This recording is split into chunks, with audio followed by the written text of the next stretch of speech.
traveler, Paimon. I suppose your story is ready. Yep. How about you? Do you need some more time? No need. I am also ready to tell my story. Paimon calls dibs! Paimon first! Please, go ahead. Okay, here goes. Once upon a time, there was an evil researcher who went into the mountains and did a crazy experiment on whopper flowers to transform their appearance. After a lot of pain and suffering, the whopper flowers finally took on a human form. Then they stood by the side of the mountain to wait for unsuspecting bypassers. To whoever spoke to them, they would ask some questions such as, "Who am I? Who are you?" If the bypasser got the wrong answer, the last sound they'd make would be a yelp before the whopper flower ate them alive in one bite. Ooh, truly frightening. What the? You two aren't scared at all! Don't go nitpicking, okay? If you didn't like the story, go write your own!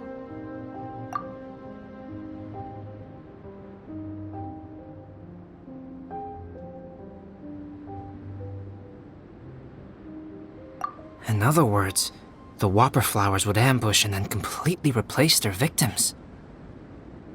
And then what? Go back to where the person lives? Enter their home? Eat their whole family?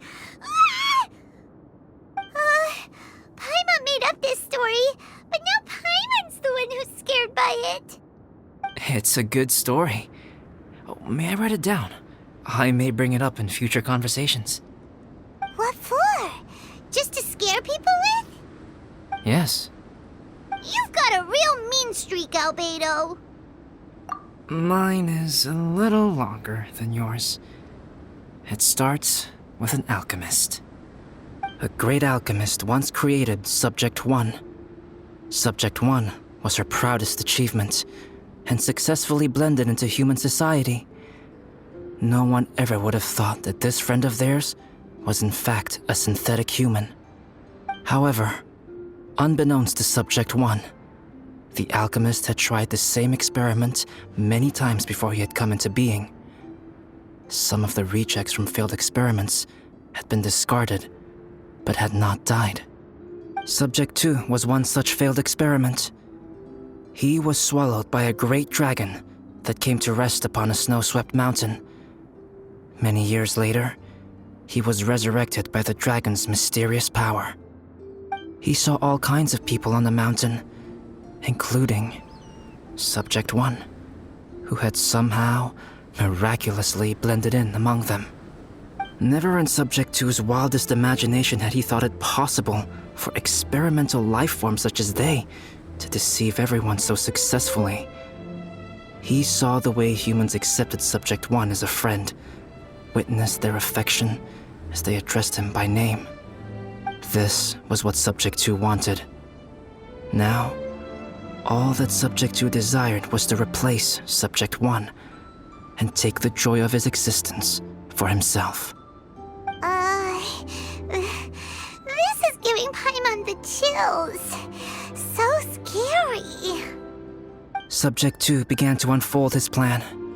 He stole Subject 1's books and notes and studied all that Subject 1 had learned from the alchemist. Subject 2 was highly intelligent, and he learned quickly. He changed his face into an exact replica of Subject 1's face. Then, he found a plant with mimicry capabilities and transformed it using dragon blood and alchemy.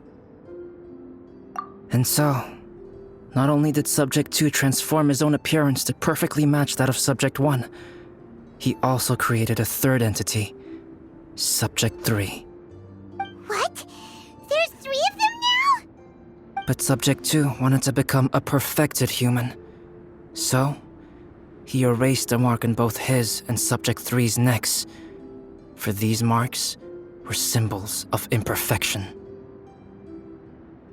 In my view, it was probably a subconscious act, an instinct. He so desperately craved to become a perfect human being that he forgot something. Human beings are defined by their flaws. Subject 2's plan was meticulously crafted. Subject 3 would draw Subject 1's attention. After Subject 1 disposed of Subject 3, he would assume the threat had now disappeared and would let his guard down. The next moment that Subject 1 was alone, Subject 2 would make his move. He would eliminate Subject 1 and become the only one remaining.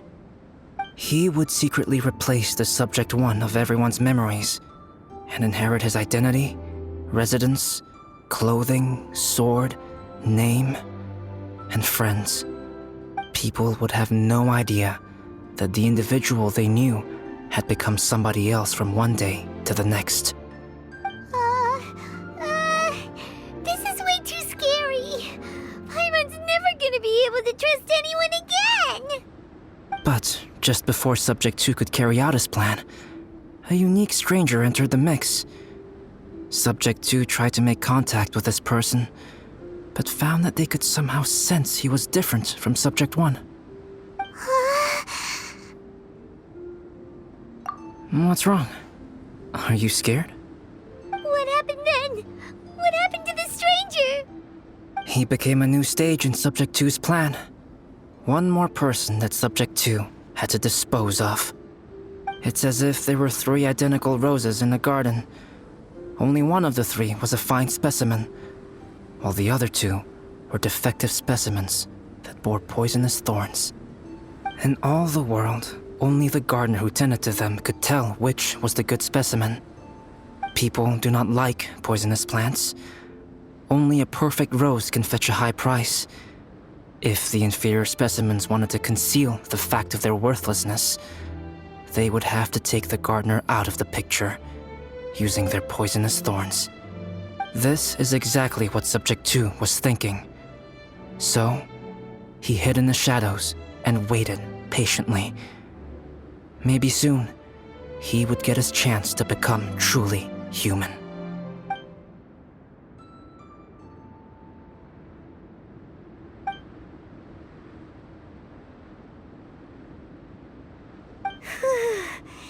That was intense! So what happened after that? Did Subject 2's plan succeed?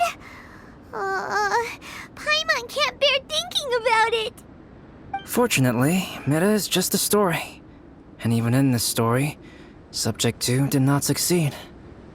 But you can never let your guard down on Dragonspine. Monsters mutated with Durin's power and blood are also creatures of Rhine-Daughter, just like me. You must beware of all such creatures. I'm glad to hear that. It's okay. I know what I am.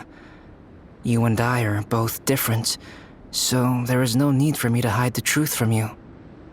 The only thing is that sometimes, when I think about how mighty the power of alchemy is, I feel so small.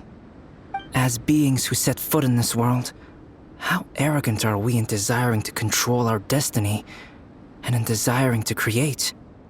Is creation an arrogant act, traveler? If not, why do we call the ones that created us and control us gods?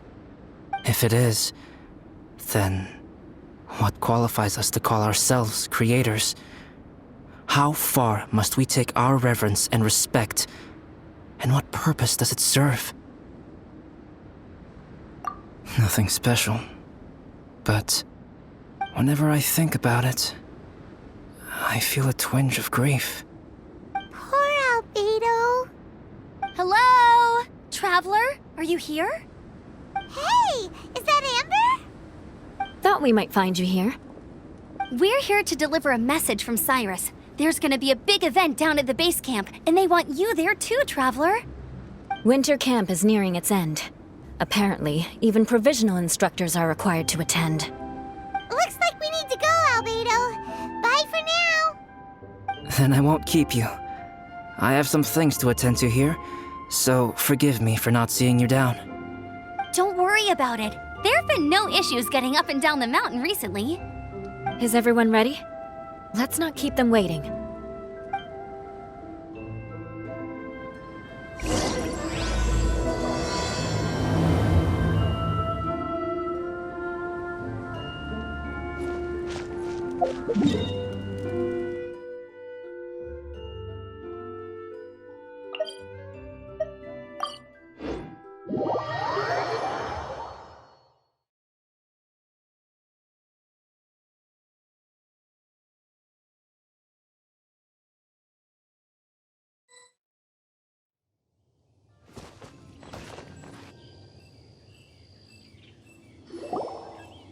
Huh? Who is this guy?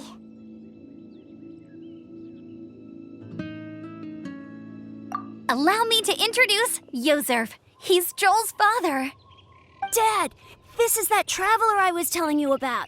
The traveler's helped me out loads in the past, and this time we even built a snowman together. Joel has told me everything about you. I can't thank you enough.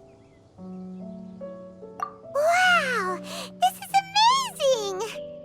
Wait a second. Why is Cyrus discreetly wiping tears away? And what is Pallid doing here? Pallid is the hero of the hour this time. Go on, Pallid. Tell us what happened in your own words. Okay. The weather was fine on that fateful day, and I had a feeling that Lady Luck was smiling down on me. So I trusted my gut and set off to explore somewhere new, somewhere dangerous. Because where there is great danger, there is also great treasure. Why does this sound so hard to believe?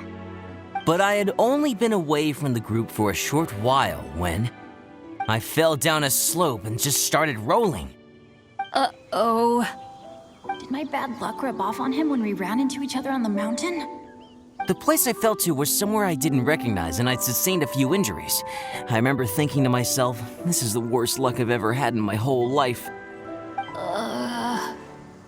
Then I met Yozerf. He'd heard the sound of me falling and came out to see what was going on. Huh? Wow, so it was completely by chance then. I thought he must have been someone from the Adventurers Guild here for the event, but after a few words of conversation, it was clear that he was having memory problems. He didn't even know his own name. The temperature was freezing, and there was no time to deal with all that there and then, so I convinced him to come back to the camp with me and figure everything else out after we got there. We got back to the camp, ran into Joel, and the moment he saw him, he froze for a second with this completely stunned expression on his face, and then he started crying out, "Dad! Dad!" That's when Yozerf suddenly started to remember. My memory has still not fully recovered, but Joel and his mother, they are the only ones that I will not, no, that I cannot forget. Daddy. Daddy's right here, Joel. Daddy's right here. Yozerf, don't you remember anything else at all? The poor princess, feeding the foxes? I'm sorry. I have no recollection. Maybe it's because of the head trauma. I'm not sure. I woke up and found myself covered in blood. My things were gone, and there was nothing to indicate who I was or how I got there. I crawled into a cave and settled in for a slow recovery. After my legs and feet were a little better, my hunting skills were what kept me alive. Dad, I was so worried about you. I'm all right now, Joel. Oh, don't cry. Daddy's not going anywhere. I'm here to stay. Oh, this is good. This is good. You know what, though? I definitely think my luck got worse after running into Benin on that mountain. I knew it. I just... No. I just meant if it weren't for you, there's no way I ever would have run into Yozerf on a mountain this huge.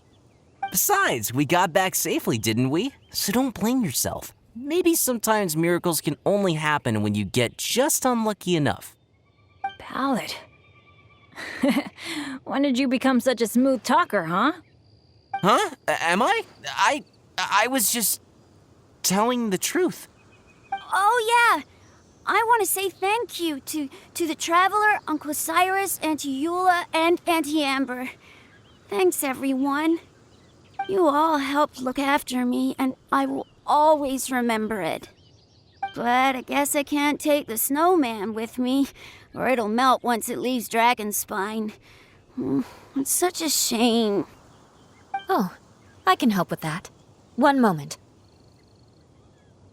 Huh? Eula? Here, take this.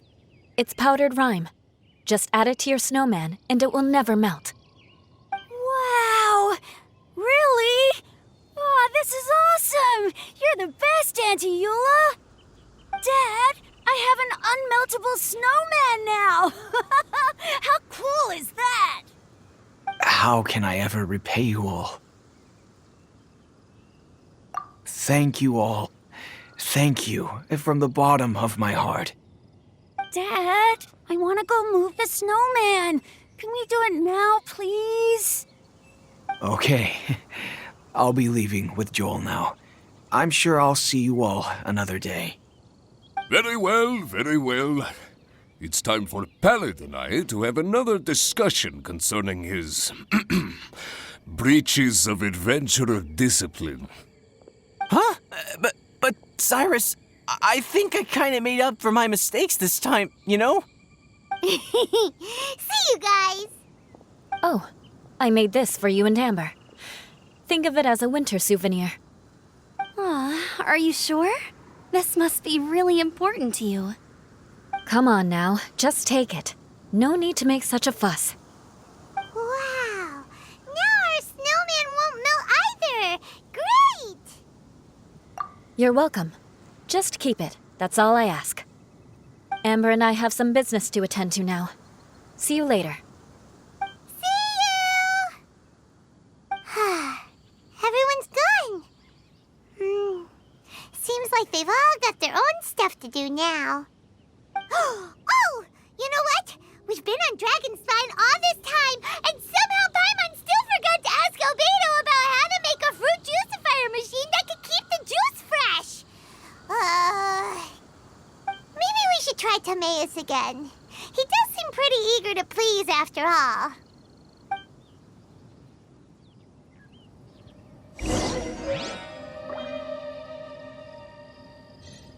Have some hot soup, or you might just freeze.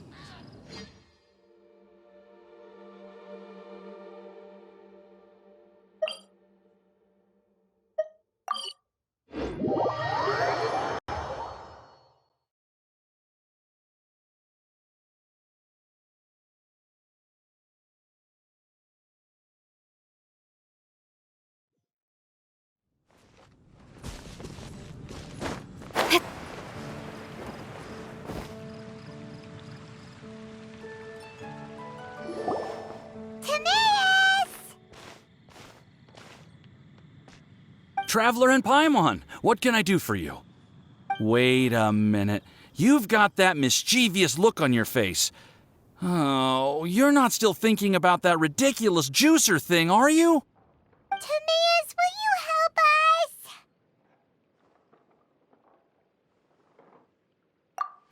Well, if the Traveler isn't really interested, then, yeah, maybe I'll give this one a pass. It's just the weirdest request ever.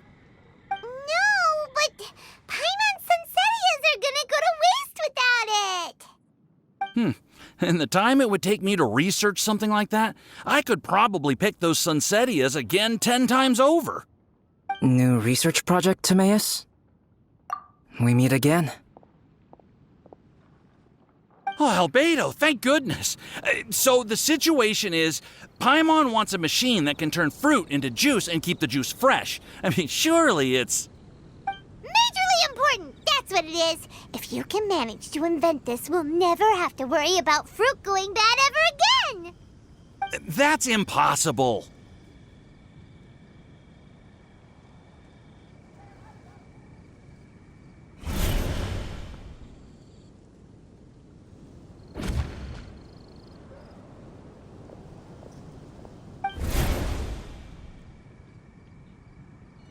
Turning fruit into juice is not hard. But keeping it fresh is more difficult. But if you simply want to keep the fruit from rotting, there are many ways to achieve this. Right, Traveler?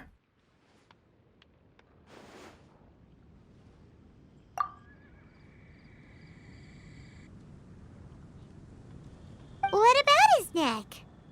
What's wrong? Is there something on my neck? From the look on your face, it's as if you thought I just played a practical joke on you that was in exceedingly poor taste.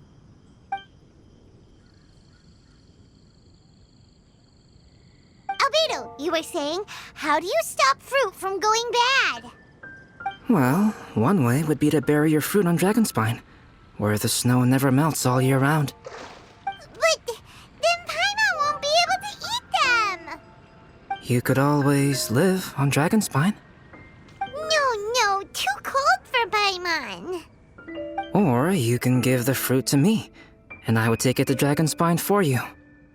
But since you don't like the cold, you'd have to send someone else to pick them up when you want them. This is where you come in, Traveler. Suddenly sounds a lot more feasible with other people doing all the work. Okay then, shall we go with that idea? Fruit buried on Dragonspine will stay fresh for much longer. However, it is also possible that the fruit will sprout and grow into fruit trees. Who knows? Maybe the next time you visit, it will have grown into an orchard. You can water the trees, add fertilizer, and when they finally bear fruit, you will have some fresh sunsettias. No way! Then Paimon will have to be a gardener. That's not the goal here. Oh? Well, I don't think being a gardener is so bad.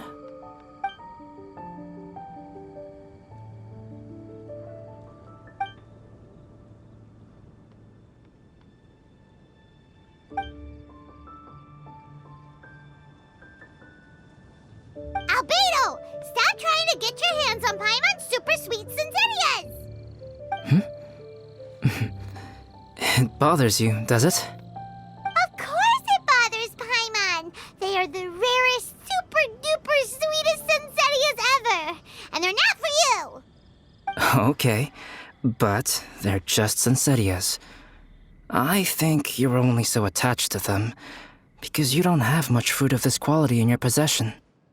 When someone's pockets are full and their spirit is fulfilled, they don't easily fall prey to this kind of yearning. Really?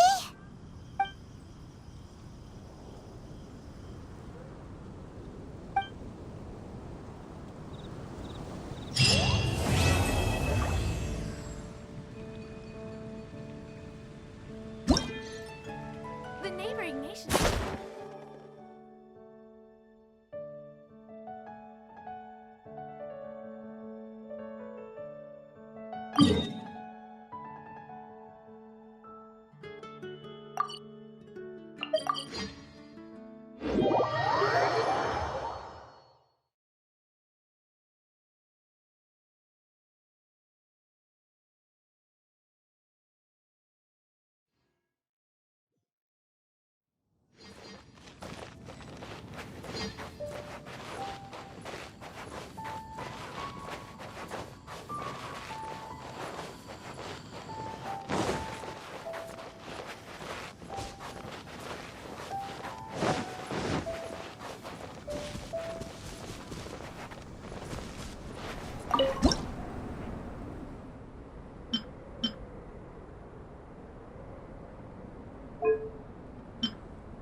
Don't worry.